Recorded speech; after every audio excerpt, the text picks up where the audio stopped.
Welcome to the Sports Innovation Podcast, presented by the IU Indianapolis Sports Innovation Institute, located in beautiful downtown Indy. I'm your host, Dr. Geoff Sherman, a full-time faculty member within the Sport Management program here at IU Indianapolis, and a professional sports statistician throughout the city.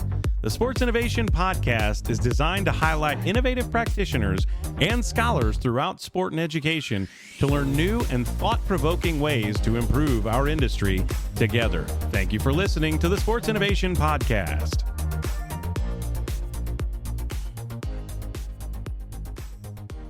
Welcome to the Sports Innovation Podcast, presented by the IU Indianapolis Sports Innovation Institute. I'm your host, Dr. Geoff Sherman.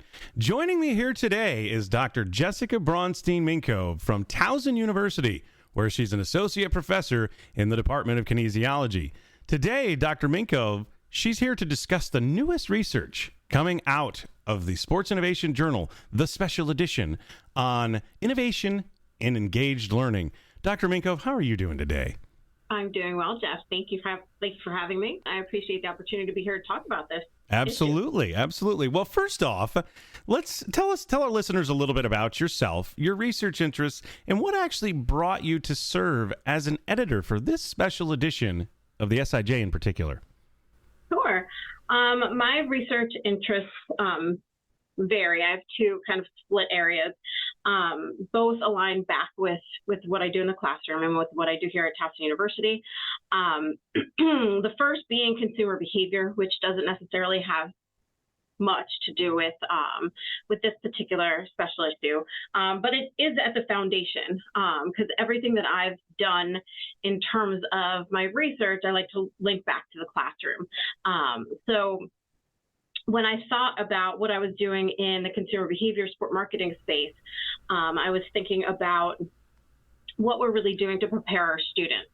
And that led me down the path of looking at pedagogical practices in sport management education and some of the other pieces that I did on campus. For about 15 years, I was my program's internship coordinator.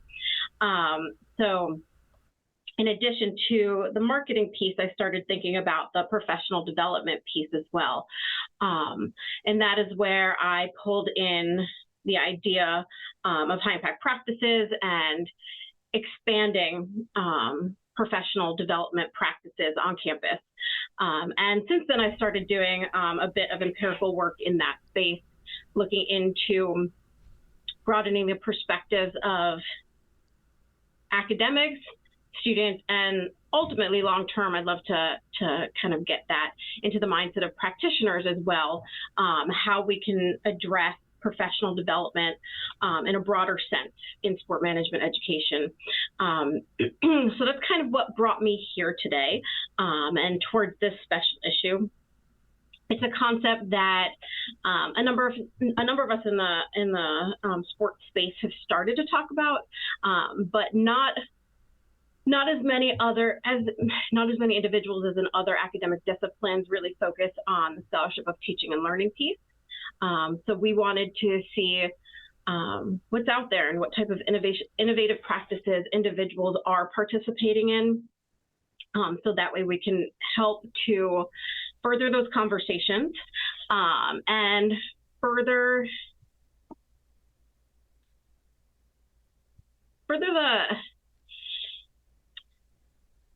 the unique practices that are happening in the discipline. I think that one of the really interesting things about sport management education is that we are very engaged with our students. We are very applied in nature, and there is a really strong balance between applied learning strategies as well as the traditional theoretical sense.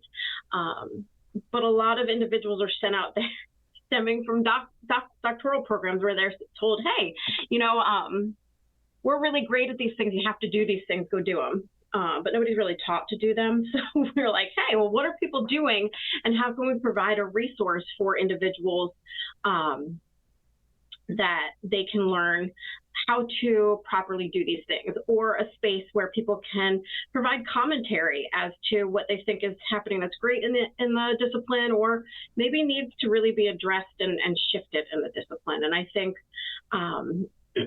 what we came up with was a call that spoke to quite a large contingent in the field, and the journal itself resulted in what I'm very proud to say is a robust representation of this work. 11 peer-reviewed research articles, 6 empirical, 5 commentary, that represents 34 authors from various institutions all over the country, some places in the world. I don't know the exact locations where all of our authors are housed. So I'm very proud of the final result. So we've got a variety of, I guess you could say, of you said it yourself, a variety of people that have written in this. So tell me a little bit about the overall intention of this special issue, and why is it important in the annals of sport pedagogy? Absolutely. The overall intention was to seek out innovation, right? To say, okay, well, we're doing these things. And a lot of people are teaching in the sport discipline in a really strong way. But are we stagnant? How are we changing some of those perspectives? Even if people are doing a really great job in the classroom, are we thinking about what students, what individuals need as we move forward towards shifts in both academic work as well as in the industry? So that was what our call was really about, is what does innovation mean to you as an academic, and what can it mean to others, and how can your innovative techniques potentially help others? And what we found that came in, which was really exciting, was people pulling from other disciplines, right? And saying, okay, well, we're doing things well, but what's happening out there that we can really recognize and pull from that are outside of sport and sport education. We also found that a lot of individuals recognize, whether it was intentional, whether it was a focus of their piece or not, there was a lot of commentary, overarching commentary, that referred to the idea that individuals may not stay in sport for forever. And how can we help them develop transferable skills throughout these types of practices in the classroom? Or perhaps it's transferable skills that, again, are pulling from other disciplines that we can then apply to what we're doing in sport. So there was perhaps more of an emphasis on soft skills through some of the manuscripts that came in, which is great, because I do think that we've seen a shift towards more technical perspectives. So it was really exciting to see individuals really recognizing the value of those soft skills, because oftentimes when we think about the industry, some of those hard skills can be taught, but it's those soft skills that are going to really make a difference in our students and in the situations in which they're hopefully thriving. You had mentioned a few minutes ago in our intro discussion, you had mentioned that there were some themes and some insights that really came out of the articles that have been accepted into the SIJ. So tell me a little bit about those themes, and maybe we could talk a little bit about the specific research pieces that are going to be coming out in this edition. Absolutely. Thanks, Geoff. So one of the primary overarching themes that I have already alluded to was the idea of building transferable, particularly soft skills, into activities in the classroom, as well as the concept of pulling from other disciplines, which again we do in the industry, and we are so interdisciplinary internally anyhow that it's really great to see that. One of the other pieces that I also noticed was a push towards flexibility for the students, and not necessarily just flexibility for faculty, but flexibility for students, and the building of autonomy, particularly at a time where generationally we're seeing perhaps a shift away from the ability to work autonomously.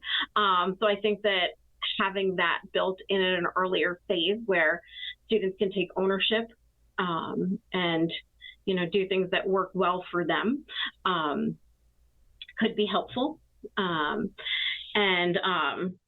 them having more of an ownership over the learning process. One of the other articles that we found is that I'll highlight again in a bit is not just resources for students, but resources for faculty. So providing a community that allows faculty to engage with one another, because so often we're put into these environments where as academics we're encouraged to thrive in all ways, right? Be excellent in teaching, scholarship, and service. But then we're kind of sent off on an island and told, here, just go do it. So I think that there's a really great manuscript included in the special issue that highlights that as well.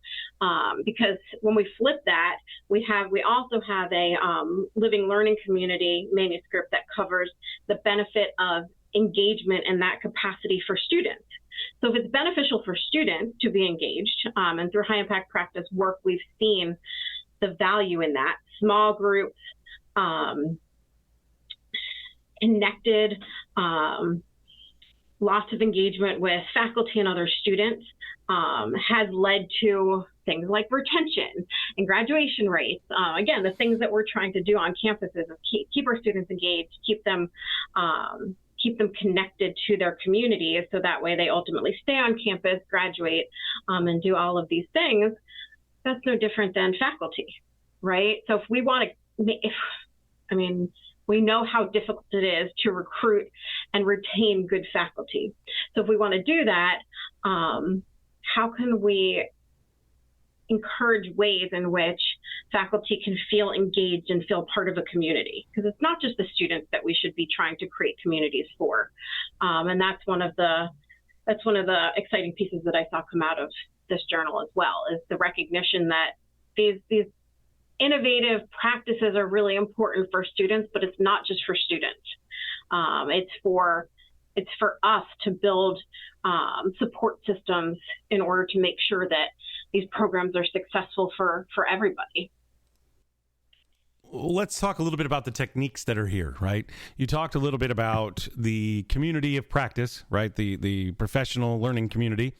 You've talked a little bit about the living learning situation for sport management students, but let's talk about the actual pedagogy in the classroom. There are a couple of articles that focus on what we're actually doing in the classroom, and one of them being applied improvisation, and the other one being role playing. So how do you explain that as not only what you just said, the teaching part for the students, but also, Lord Almighty, how does a faculty member learn how to get improv in their classroom as well as role playing? Absolutely. And I think that, again, that goes back to where are our resources coming from. But those are two of the articles that I was talking about, or alluding to at least, in regards to pulling from other disciplines, right? And oftentimes it's something that we've seen done in sport, particularly in with the development of case studies, or with the use of case studies, with the use of scenario-based studying in sales classes and sorry. And we saw that here with those two manuscripts. But some of them is also pulling from the literature as to how to actually implement that, as you noted. So for role playing, thinking about coming from a theater perspective, right? And taking those concepts. And one of the things that I think is really important that, from a pedagogical perspective for faculty that are implementing these things, they can then say, hey, well, I don't have a theater background, right? But is there somebody on my campus that can either help me learn that, or is there somebody on my campus that I can partner with and bring into my classroom that can help team teach that technique, and then we can implement it into class, right? Or maybe they can or maybe we can have not an in-service, but some sort of programming with your department, and you can partner with other departments to learn those techniques and cross over there. Because again, that might be something theoretically that we can wrap our heads around, and it's a great practice. Particularly, we expect our students to go out there and go into interviews where they are role playing, right? Especially in the sales space. So they're going to be given a scenario. Okay, now sell me. Right? And it's a legitimate practice in sport, but are we providing students with the resources ultimately to not just survive, but thrive in those experiences? And that is really, again, going back to building some of those soft skills. But we don't, again, this is kind of on top of that innovative practice. I don't know about you, but I don't have all the skills. Far from it. So not even close. Not even close. I find that out every day. Every day, right? Both in the classroom and particularly with my kids, I learn every day that I do not have all the skills. So if that's the case, one of the things the longer I've been an educator, it's been recognizing that, right? Like we come out with all the bravado and we can do all these things. But I think the longer we're here, we can use these resources and say, hey, well, there are others out there, I can reach them.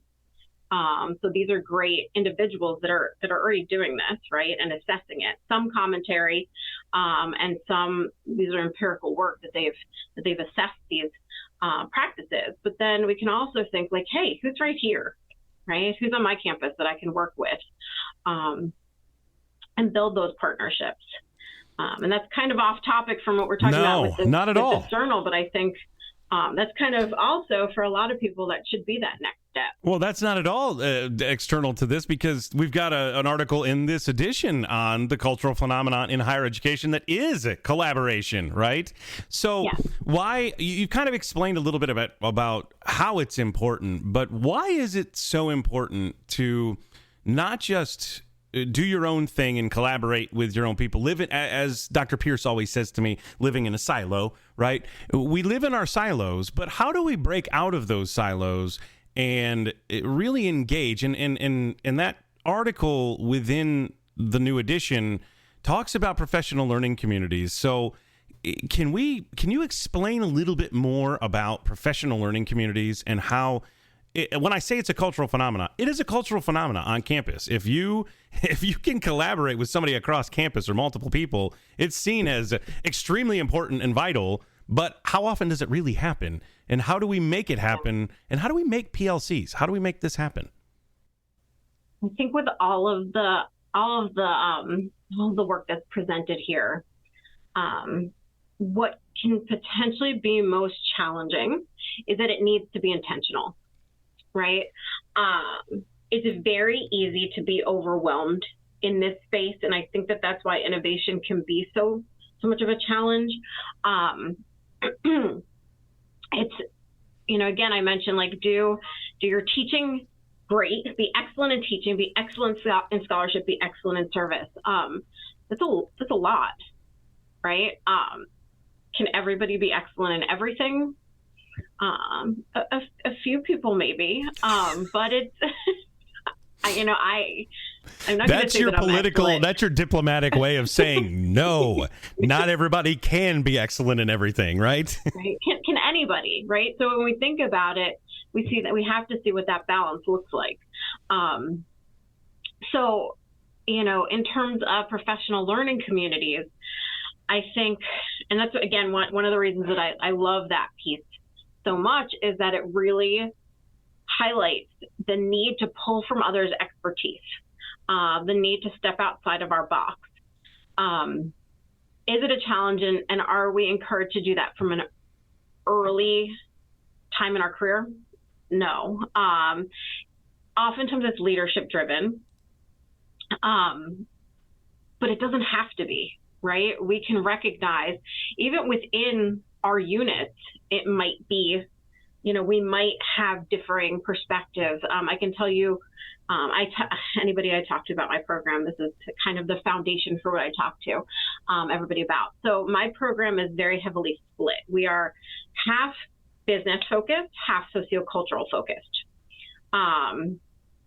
And everything that we do within our discipline, as a result, tends to be interdisciplinary. Sport as a whole is interdisciplinary. And that's one of the things that I think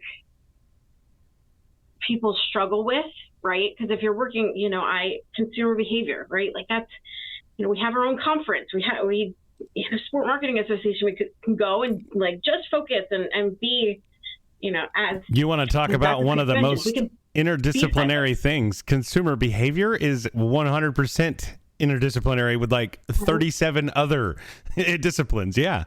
100%, right? If I tell my students, they have to take the class, but if they're actually interested, I'm like, go make sure you take these psychology courses and do all of these things. I'm like, those are the foundations for what we do. Everything we do is interdisciplinary in sport. So if we don't recognize that and bring others in and bring other perspectives in, we're doing ourselves and our students a disservice. So with that, it does need to be intentional. So if we're creating these spaces, part of it is it's thinking about who else on campus has expertise that we don't have. Again, thinking back to, a theater department. I don't know how many sport management programs partner with a theater department. We don't, but there's significant benefit there. I work with the Career Center quite often. I also tell my students, you're already paying fees for all of these resources on campus. Use them because they're free, right? So make sure that you're using them. But it doesn't have to be, it can be on the academic side of campus as well, right? Not just student support side. So where can we pull from these different things? This article talks about primarily one department, professional learning community, but there are ways to go outside of a department as well, right? To bring in resources. There are communities of practice that are started on campuses that are similar in that respect. We have a high impact practice community of practice on our campus that brings together individuals from all of those spaces. And it allows us to have those conversations. And that's similar in that way. But not everybody's having those conversations. Not everybody's attending. So again, I think from my perspective, it really comes down to intentionality. And again, how can you implement them? I've done short-term study abroad programs where they have been interdisciplinary. I did one with an exercise science faculty member, and we were able to go to one site. It was Australia and New Zealand, so it was many sites, but we would go to each site and we would have a well-rounded perspective, and it showed the students that these are two separate disciplines within our department, but this is how they work together in the working world, right? And now I have the opportunity to work with one of our sociocultural faculty. And again, it's that same type of thing. We're going to sites and speaking to their leadership team and talking about the impact from like the full perspective. So it really is about making sure that what you're teaching, the way you're teaching is intentional. So whether it's, developing a living learning community for students, where you're being intentional and you're making sure that that's a really diverse group that you're bringing in, that they have diverse experiences and diverse backgrounds, and they can feel comfortable to share with one another, or you're doing that with faculty. And it was really nice to see that, to see both perspectives emerge from the call and ultimately make their way into the final journal. Hey listeners, just a quick time out and we'll get right back to today's episode. The Sports Innovation Journal is currently accepting submissions. If you're seeking a place to publish your innovative ideas and research on the sport industry, then consider submitting your work to the Sports Innovation Journal. The Sports Innovation Journal is an open access journal targeting the practitioners seeking answers to the most common questions and problems in the industry. We're always looking for submissions from researchers who are identifying and studying those questions and problems. If you're interested in publishing your work in or serving as a reviewer for the Sports Innovation Journal, please visit the link in the notes or contact Dr. David Pierce, the editor of the SIJ and director of the IUPUI Sports Innovation Institute at dpierce3@iupui.edu. That's DPIERCE3@iupui.edu. Now let's get back to today's episode of the Sports Innovation Podcast. So there's a couple that kind of relate to what you were talking about a moment ago. One being living learning communities for students, right? Where we basically put them all together in the same floor and we can, I guess, build a sense of belonging with that. But then there's also service learning and why it's important to the curriculum. So can you talk about those two a little bit? They're kind of interrelated a little bit, but they're not in essence. But at the same time, what about those two are important when it comes to the sport management, education, and pedagogy? Absolutely. And I think in the field we've been, well, I guess it depends on the program, but I think a lot of institutions have, whether it's sport or not, have delved into the service learning space for some time. One of the things that we haven't necessarily addressed, and this is kind of always in the back of my head from a high impact practice perspective, is are we just doing it in name or are we doing it in a quality way? That's neither here nor there in this particular issue, but that's definitely something that I think is really important. But for students, from the service learning perspective, oftentimes it's, hey, well, I didn't realize it would be like this when I went out and did it. Or, hey, I didn't realize that this was an option, right? To work in this space, in this way, with these types of organizations. But that type of active learning strategy where students are actually going out there, trying their hand at working in the industry, and then ultimately coming back and reflecting on it, is oftentimes very enlightening for them. And it can be positive, it can be negative, right? And that's the point of the educational process, is for them to have those experiences, be able to reflect and see how they want to move forward.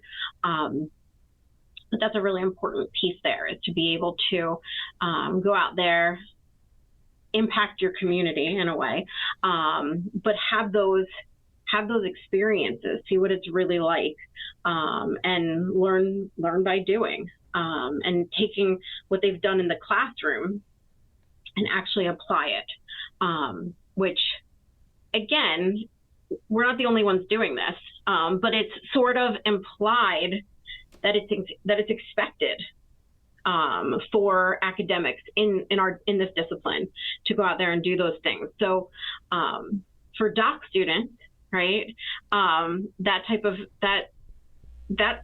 that particular article, right, is really important for them to see, because they might go for interviews at a place like Towson, where, you know, often if we're talking about doc students, they're coming from Research 1 institutions, right? Giant land grant institutions for the most part, where their primary focus is on research. However, flip that and they're going to go for interviews at institutions where high levels of research might still be expected, but in addition to that, go back to the fact that excellence in teaching is also expected. And excellence in teaching in sport management might be very different than excellence in teaching in a general business class, because the expectation is that you're going to have those immersive experiences for students. You're going to have service learning built in. So it's the students that are a part of that. But you're also then going to have to figure out how to manage that type of situation. So looking at it what the students are experiencing should hopefully allow you to understand how to set it up in a better way. And it's also going to give you resources of individuals to reach out to that are participating in those types of activities that can help in that respect. But for me, it goes back to there are really great exemplars out there of faculty that students can learn from, but it's kind of those doc students that are out there like floating around. So a lot of these newer resources for me are really to help current but also future academics to get it right, because we're in this kind of, I don't want to say fluctuating space, but it really is fluid, right? The academic space right now, we're hitting a point in time where everybody was like technical, and now we're like, well, yeah, technical is really important, but if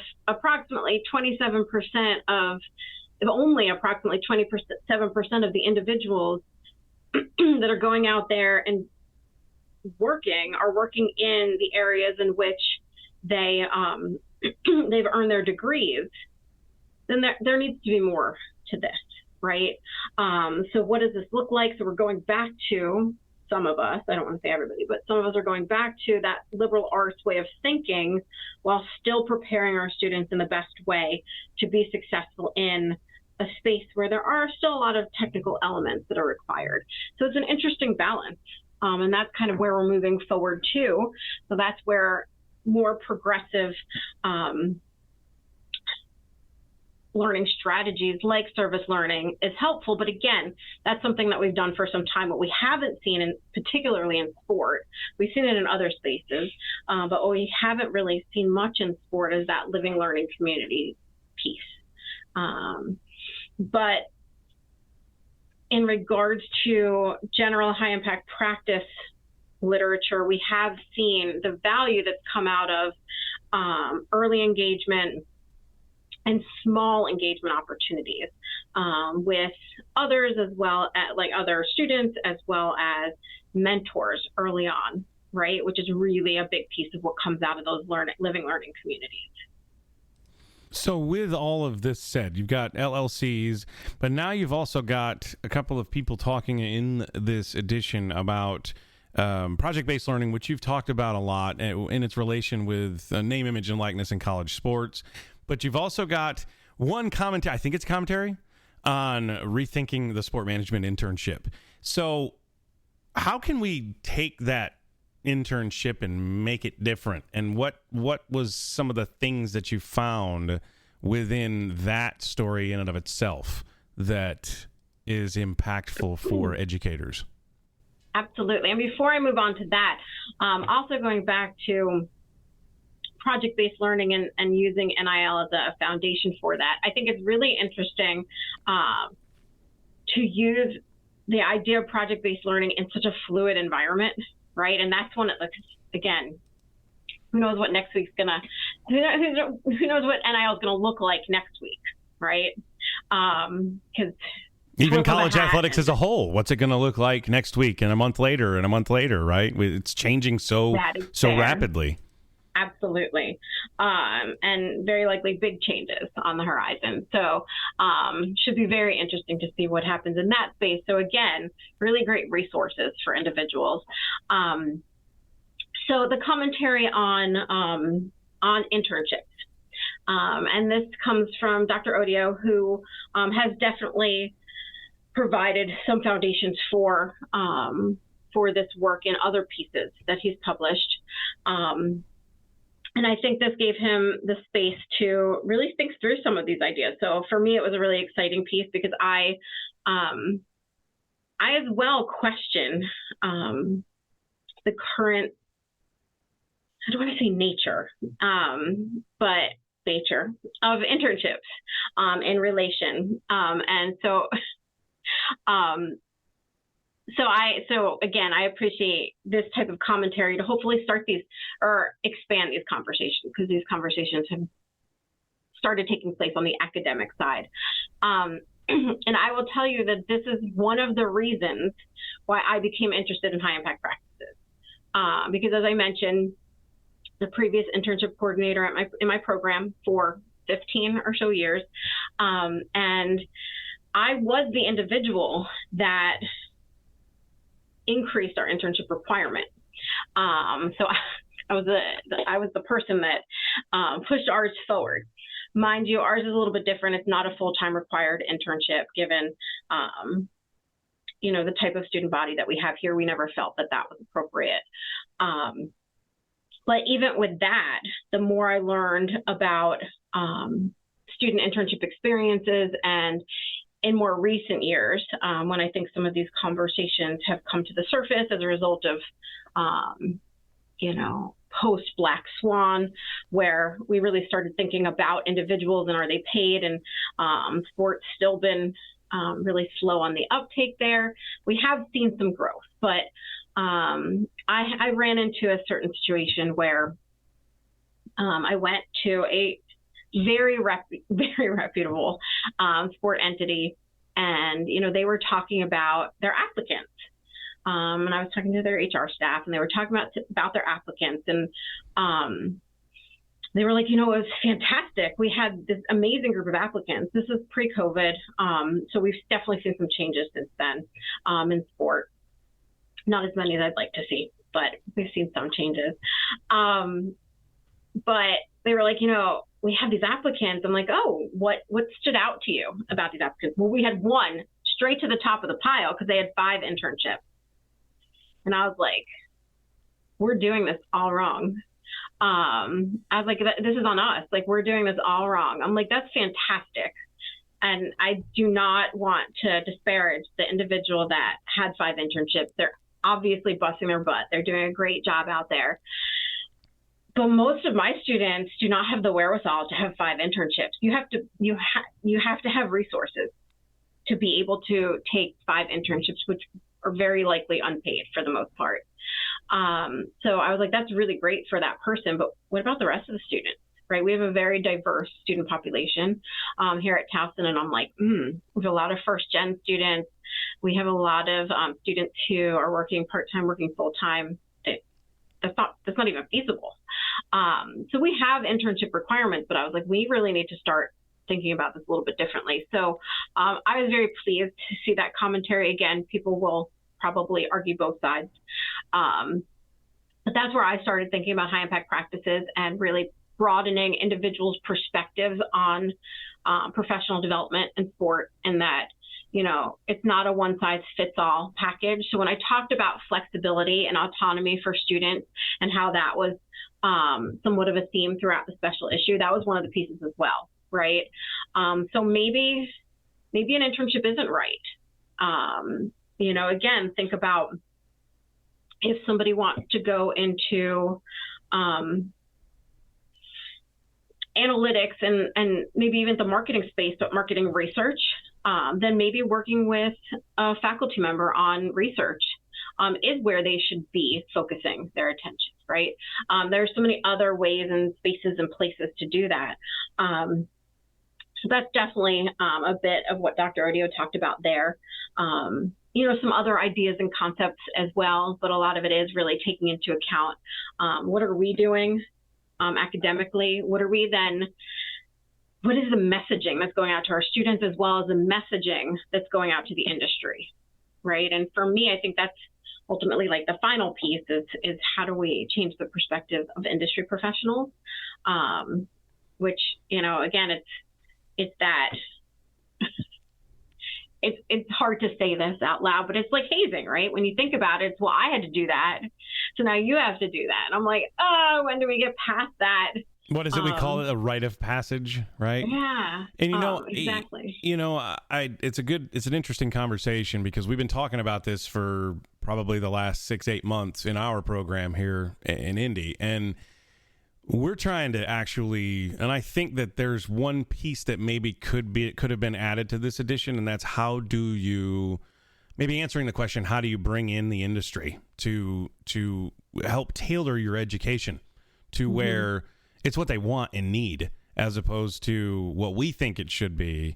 And so I'm finding more and more in my time within industry, because I'm just a lecturer. I'm not a professor, so my focus is on teaching and service, and my service is way higher than my teaching as far as load goes.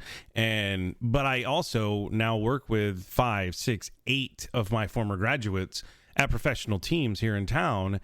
But I want to know, what did they do right? In what that's the part that, for me, I think I wish there would have been, if there's a piece that I wish I would have read, it would have been on how do we bring those industry people. And I think we're trying that here in Indy. And I think we're going to try to figure it out and be kind of a case study for that a little bit. But I love the fact that we're talking about these things in terms of internships and in terms of how to, because it's not lecture anymore. They don't respond to lecture. They respond to, well, honestly, they don't respond to much, but they respond to more of the when I'm running around the room in group meetings and I'm going from group to group to group, they tend to be more engaged and react more and learn more. And I tell them I'm going to break their brain. I tell them that over and over and over again. And by the time class is over, they're like, man, you really hurt my head. And I'm thinking, that's the point in that education. And that's what's supposed to happen. They complain sometimes about it, but at the same time, I'm sitting back going, yeah, I did what I'm supposed to do, right? And I followed through with my threat. But yeah, I'm sitting here, I'm reading through these, and I was just trying to bring together, and this could be something you answer as my final question to you, and that's, where do we go from here with this? Because this is great. It's going to be published very soon. It's going to be out there very soon. And this is kind of that highlight of what you're going to read, right, when you get into it. But where do we go from here? So, thanks for the segue. For us,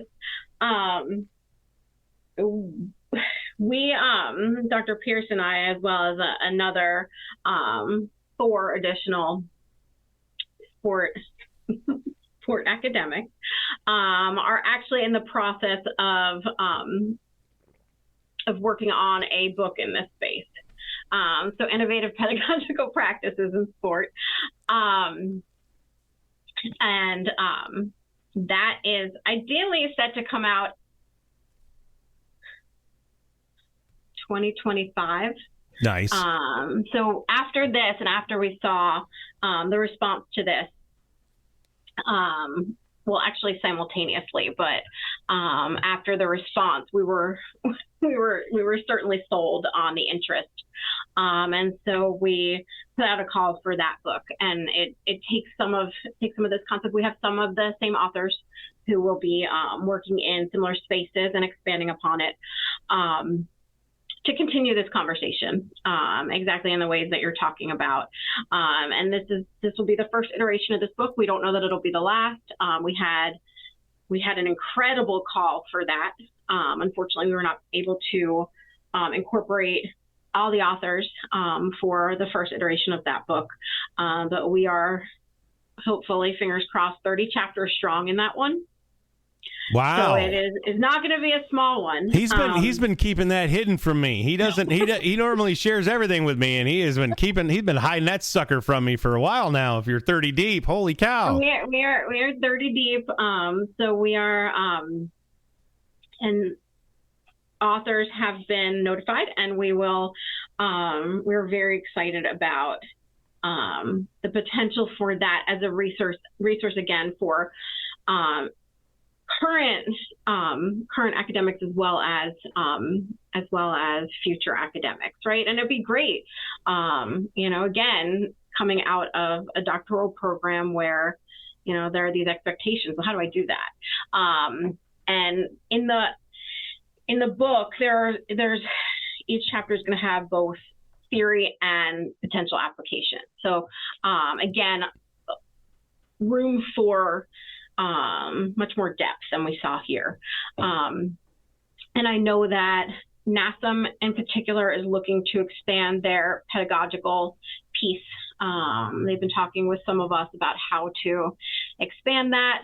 Dr. Odio, I know, has been talking about trying to have a similar platform to the sport ecology group, where there is something more formalized So some of us out there are certainly trying to do that. And I think kind of to go back to the one piece that you noted was missing from this particular special issue, it will be there in the book, but that might be why he's hiding it from me.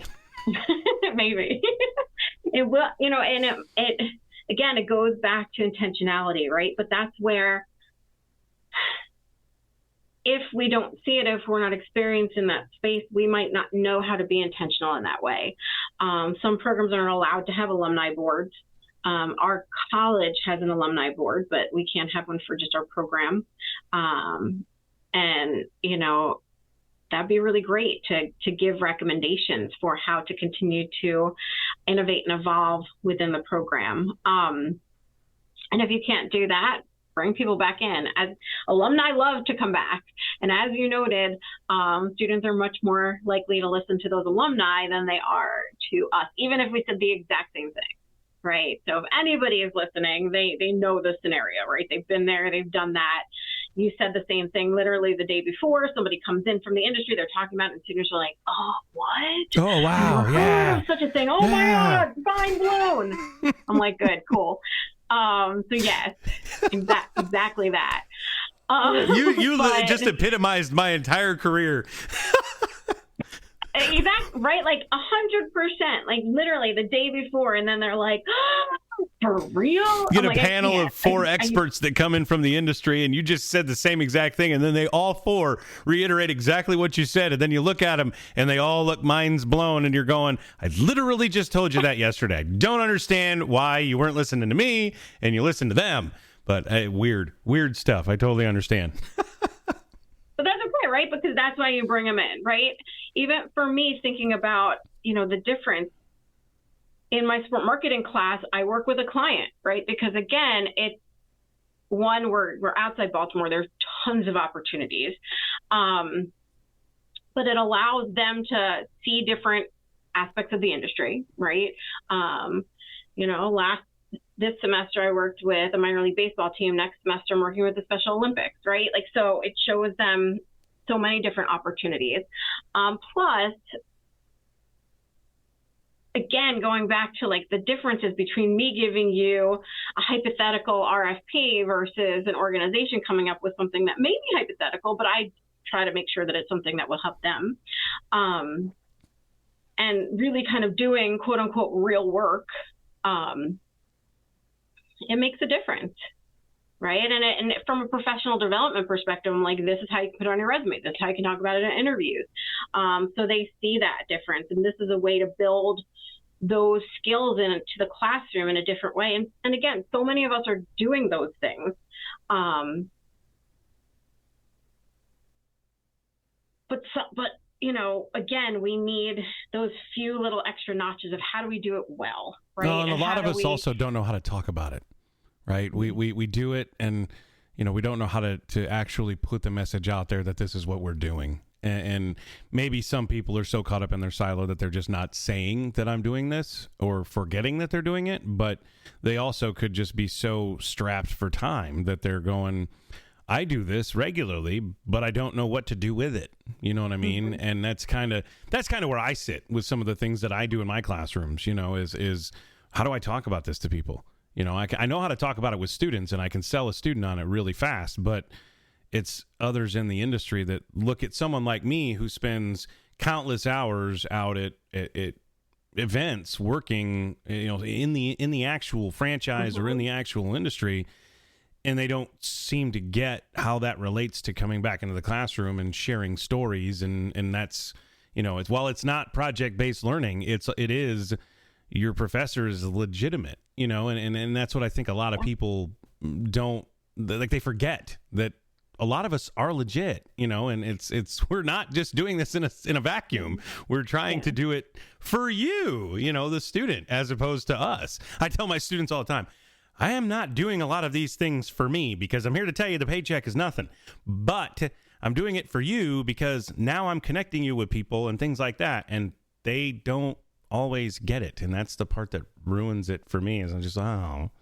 well, now I'm spending all this time doing this. They don't care, that sort of thing. I think some institutions are getting it because now we're seeing a shift towards professor of practice, right? Yep. But I think that's not everybody. Yep. Right. A lot of us are still cutting adjuncts and lecturers, where I'm like, it's such an integral part of the program, right? Having somebody with experience like you have and bringing that into the classroom, right? There are those of us that have had experiences and continue to do things here and there, but like we're steeped in theory, right? And like Yep. we're out there, we're doing research about these things, we're asking the questions about these things, but we're not always currently doing them. So Right. to have that built in is so valuable. That's awesome. Right. Well, I tell you what, this was great. This was exactly what I was looking for. So this was a great explanation of everything, and I hope everyone that listens to this or watches this gets the chance to read the special edition when it comes out, because the stuff in here is actually really, really good, and it's amazing, and I can't wait to actually see it come out. So thank you, Dr. Minkove, for joining me on the Sports Innovation Podcast today to discuss all of this good stuff that's coming forward. And thank you for listening to the Sports Innovation Podcast presented by the IU Indianapolis Sports Innovation Institute. You can check out this newest special edition and all that's happening with the SII at sii.iupui.edu. Thank you and have a great day. You've been listening to the Sports Innovation Podcast presented by the IU Indianapolis Sports Innovation Institute. You can check out the research conducted by the SII, get more information on the Sports Innovation Journal, and check out the research conducted by some of our students and much more by going to our website at sii.iupui.edu. Subscribe for the latest episodes, and thank you for listening to the Sports Innovation Podcast.